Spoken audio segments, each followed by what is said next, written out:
Hello friends, मैं doctor Ranjit Singh. Dear friends, आज मैं आपको द एज ऑफ एनलाइटनमेंट की कहानी सुनाता हूं, जिसे ज्ञानोदय का युग भी कहते हैं। आइए लगभग 300 साल पीछे चलते हैं।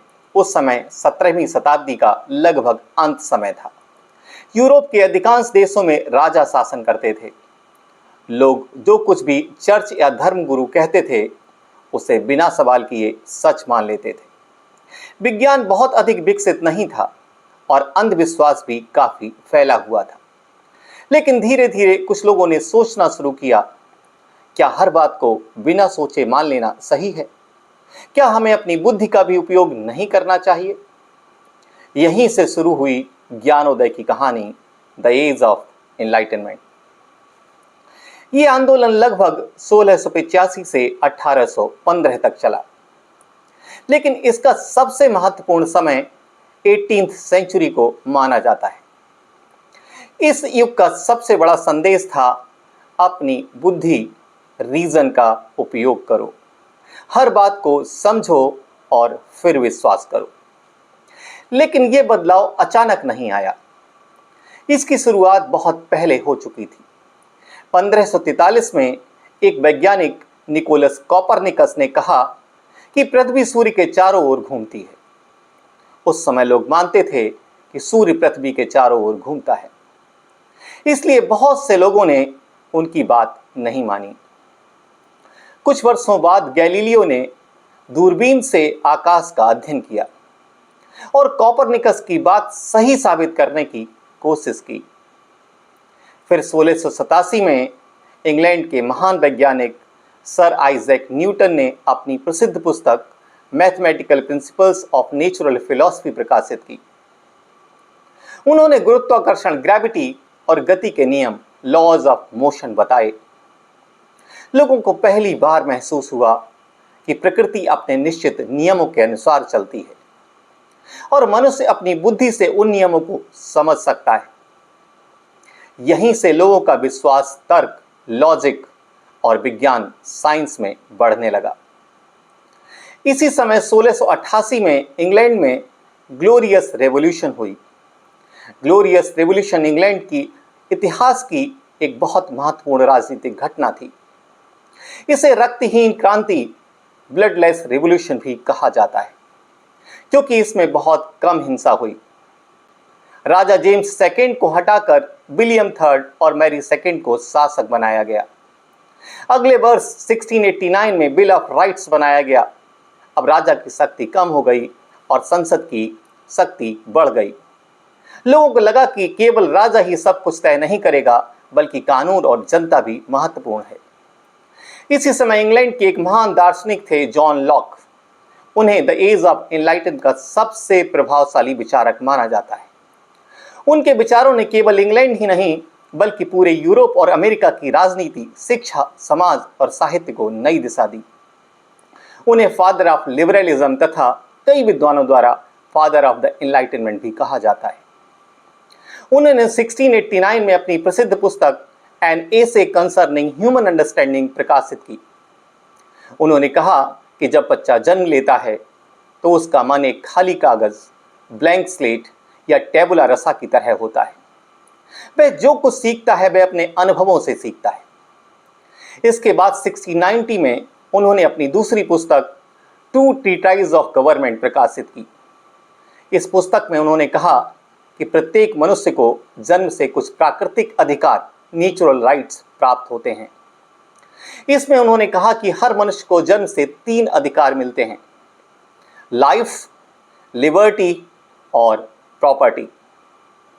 इन विचारों ने पूरी दुनिया की राजनीति और साहित्य को प्रभावित किया। अब 18वीं शताब्दी की शुरुआत हो चुकी थी। यह समय अंग्रेजी साहित्य में भी बदलाव का था। लेखक सोचने लगे कि साहित्य केवल मनोरंजन के लिए नहीं होना चाहिए, बल्कि लोगों को अच्छी शिक्षा, नैतिकता और सही सोच भी देनी चाहिए। इसी समय डैनियल डिफो ने 1719 में रॉबिन्सन क्रूसो उपन्यास लिखा।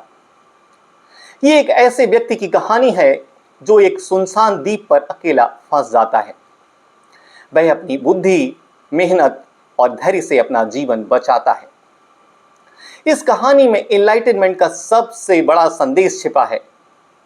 यह संदेश था कि मुश्किल समय में बुद्धि और मेहनत सबसे बड़ी ताकत होती है। कुछ वर्षों बाद 1726 में जोनाथन स्विफ्ट ने गुलिवर्स ट्रैवल्स लिखी। यह केवल रोमांचक यात्रा की कहानी नहीं थी, इसके माध्यम से उन्होंने समाज, राजनीति और मनुष्य की कमियों पर व्यंग किया। वे चाहते थे कि लोग सोचें और अपनी गलतियों को पहचानें। इधर जोसेफ एडिसन और रिचर्ड स्टील ने 1709 में द टेटलर और 1711 में द स्पेक्टेटर नाम की पत्रिकाएं शुरू की। इन पत्रिकाओं में सरल भाषा में समाज, शिक्षा, नैतिकता और साहित्य पर लेख छपते थे।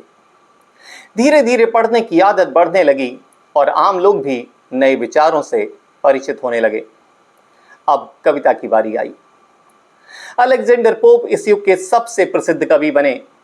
उन्होंने an essay on criticism, the rape of the log और एन एसे ऑन मैन जैसी रचनाएं लिखी।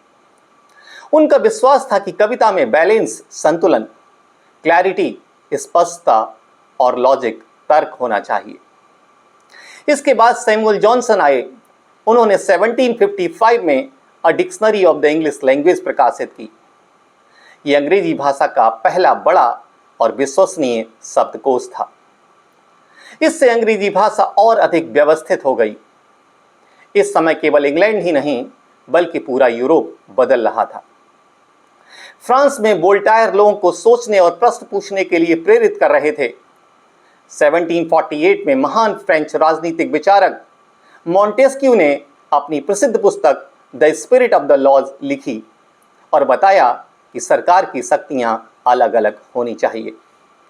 फिर 1762 में जीन जैक्स रूसो ने अपनी प्रसिद्ध पुस्तक द सोशल कॉन्ट्रैक्ट लिखी। उन्होंने कहा कि असली शक्ति जनता के पास होनी चाहिए। धीरे धीरे उपन्यास भी लोकप्रिय होने लगे। सैमुअल रिचर्डसन ने 1740 में पामेला लिखी। हेनरी फील्डिंग ने 1742 में जोसेफ एंड्रयूज और 1749 में टॉम जोन्स लिखा। इन लेखकों ने सामान्य लोगों के जीवन को साहित्य का विषय बना दिया। इस समय किताबें पहले से अधिक छपने लगीं। समाचार पत्र और पत्रिकाएं बढ़ने लगीं। शहरों में कॉफी हाउसेस खुलने लगे, जहां लेखक, विद्यार्थी और बुद्धिजीवी बैठकर साहित्य, राजनीति और विज्ञान पर चर्चा करते थे। ऐसा लगता था जैसे पूरा समाज सोचने और सीखने के लिए जाग रहा हो। लेकिन समय कभी एक जैसा नहीं रहता। 1770 के बाद कुछ लेखकों ने महसूस किया कि केवल तर्क से जीवन पूरा नहीं होता। मनुष्य के जीवन में भावनाएं, कल्पना और प्रकृति भी महत्वपूर्ण है। फिर 1789 में फ्रेंच रेवोल्यूशन, फ्रांसीसी क्रांति हुई। इसका नारा था लिबर्टी, इक्वलिटी एंड फ्रेटर्निटी, अर्थात स्वतंत्रता, समानता और बंधुत्व। इस क्रांति पर भी एनलाइटनमेंट के विचारों का गहरा प्रभाव था। अंत में 1798 में विलियम वर्ड्सवर्थ और सैमुअल टेलर कॉलरिज ने लिरिकल बैलेट्स प्रकाशित की। इसी पुस्तक के साथ अंग्रेजी साहित्य में रोमांटिक एज की शुरुआत मानी जाती है। अब साहित्य का ध्यान तर्क से हटकर भावनाओं, कल्पना और प्रकृति की ओर चला गया। इस प्रकार एज ऑफ एनलाइटनमेंट, ज्ञानोदय का युग, हमें यह सिखाता है कि किसी भी बात को आंख बंद करके स्वीकार मत करो। अपनी बुद्धि का उपयोग करो, प्रश्न पूछो, प्रमाण खोजो और फिर निर्णय लो। यही सोच इस युग की सबसे बड़ी पहचान बनी। इसी कारण इसे अंग्रेजी साहित्य और विश्व साहित्य का एक महान और परिवर्तनकारी युग माना जाता है। Thank you friends, thank you very much.